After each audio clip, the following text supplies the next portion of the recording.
साथियों, किसी भी संकट से निपटने के लिए टाइमिंग का बहुत महत्व होता है। सही समय पर लिए गए फैसलों ने देश में कोरोना संक्रमण को नियंत्रित करने में बहुत मदद की है। भविष्य में जब कभी भारत की कोरोना के खिलाफ लड़ाई का अध्ययन होगा तो ये दौर इसलिए भी याद किया जाएगा कि कैसे इस दौरान हमने साथ मिलकर के काम किया, कोऑपरेटिव फेडरलिज्म का सर्वोत्तम उदाहरण प्रस्तुत किया। साथियों, जब कोरोना दुनिया के अनेक देशों में चर्चा का विषय भी नहीं बना था, तब भारत ने इससे निपटने के लिए तैयारियां शुरू कर दी थी, फैसले लेने शुरू कर दिए थे। हमने एक एक भारतीय की जिंदगी को बचाने के लिए दिन रात मेहनत की है। बीते हफ्तों में हजारों की संख्या में हमारे भारतीय भाई बहन विदेश से अपने वतन वापस लौटे हैं। बीते हफ्तों में लाखों की संख्या में प्रवासी श्रमिक अपने अपने गांव पहुंचे हैं। रेल, रोड, एयर, सी सारे मार्ग करीब करीब अब खुल चुके हैं। लेकिन इसके बावजूद हमारी इतनी जनसंख्या होने के बावजूद भारत में कोरोना संक्रमण उस जैसा विनाशकारी प्रभाव नहीं दिखा पाया जो दुनिया के और देशों में कोरोना ने आफत पैदा की है। दुनिया के बड़े बड़े एक्सपर्ट्स, हेल्थ के जानकार लॉकडाउन और भारत के लोगों द्वारा दिखाए गए अनुशासन की आज भारी चर्चा हो रही है। आज भारत में रिकवरी रेट 50% से ऊपर चला गया है। आज भारत दुनिया के उन देशों में अग्रणी है जहां कोरोना संक्रमित मरीजों का जीवन बच रहा है।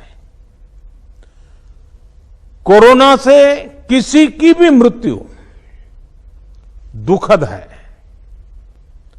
हमारे लिए किसी एक भारतीय की भी मृत्यु असहज करने देने वाली है।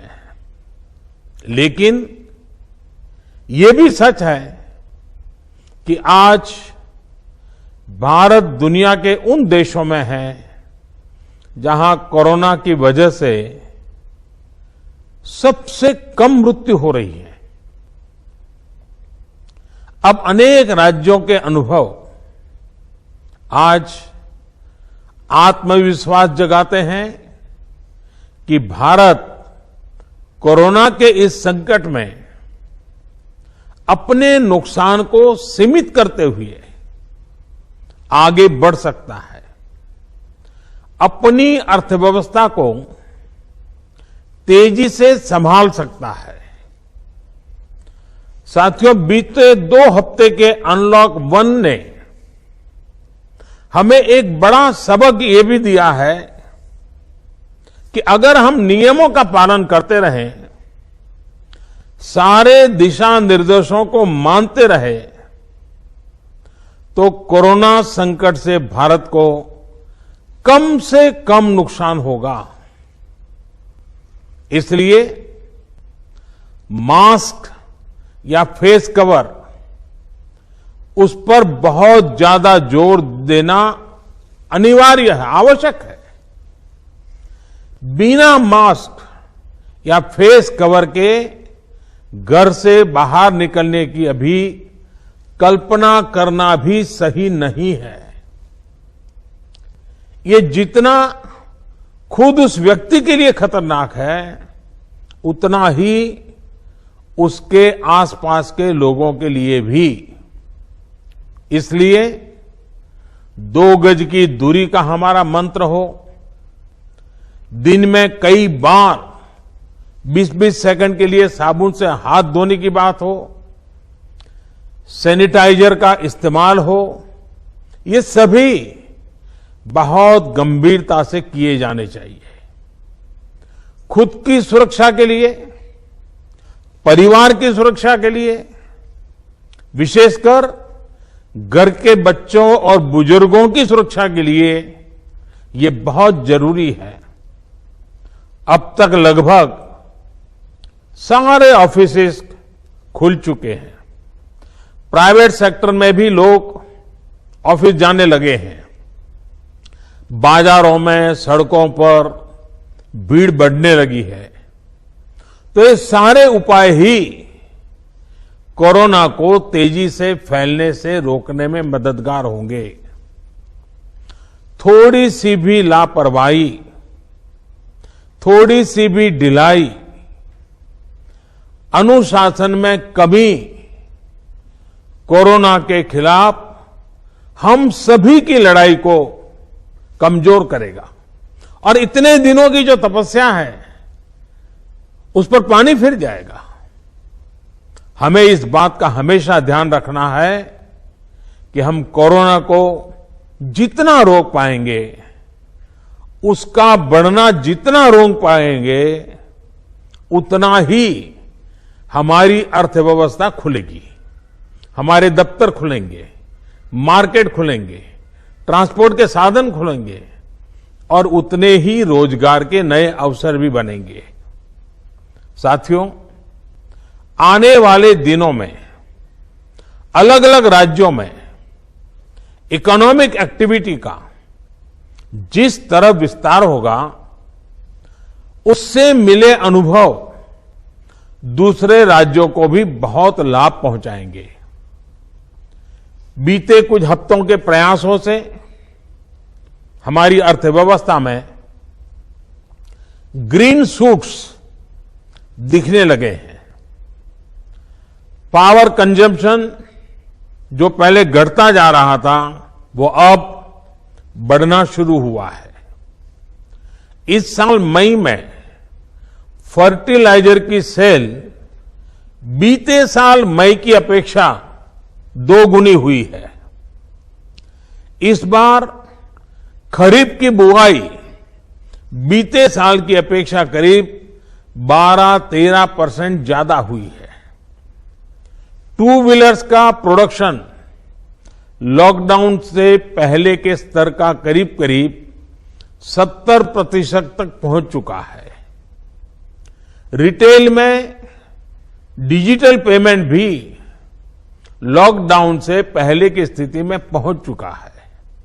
इतना ही नहीं, मई में टोल कलेक्शन में बढ़ोतरी होना इकोनॉमिक एक्टिविटी में वृद्धि को दिखाता है।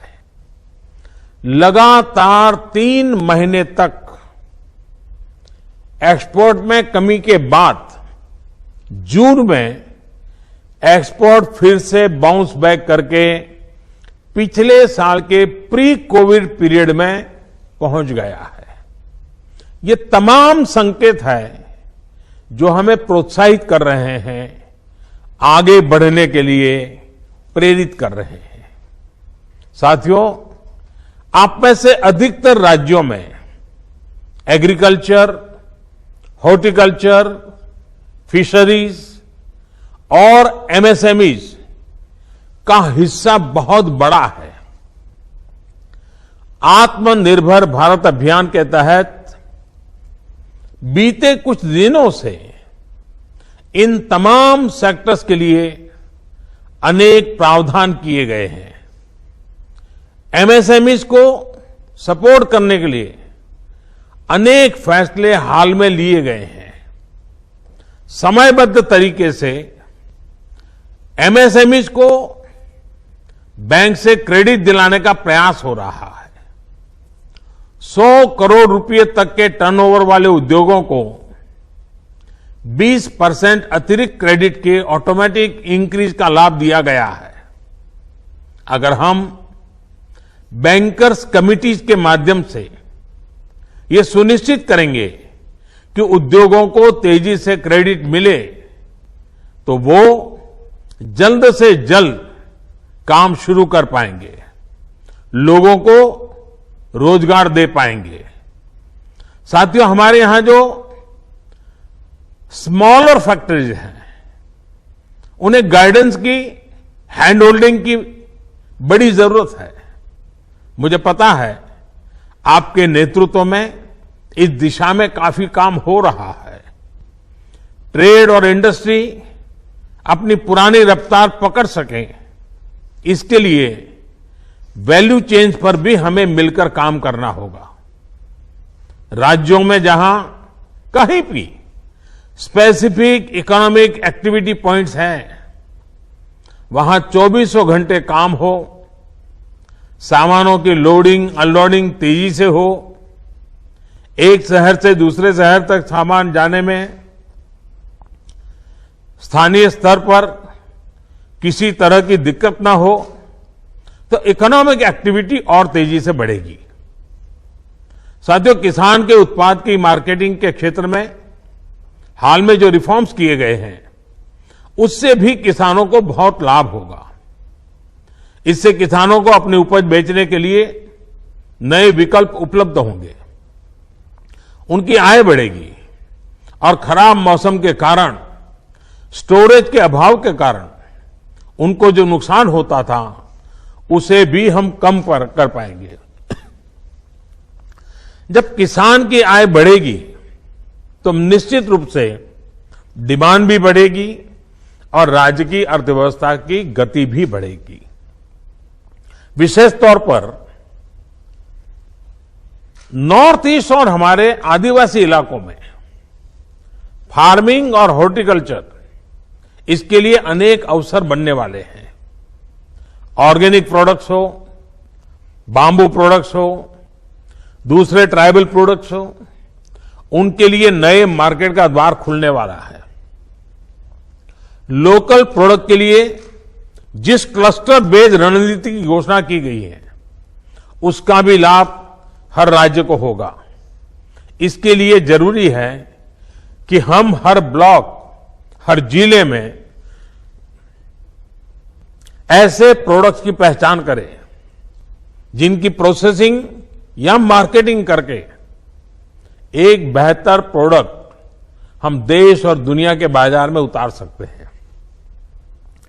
साथियों, बीते दिनों आत्मनिर्भर भारत अभियान के तहत जितनी भी घोषणाएं की गई हैं, वो एक निश्चित समय सीमा के भीतर जमीन पर उतरे, इसके लिए हमें एकजुट होकर काम करना है।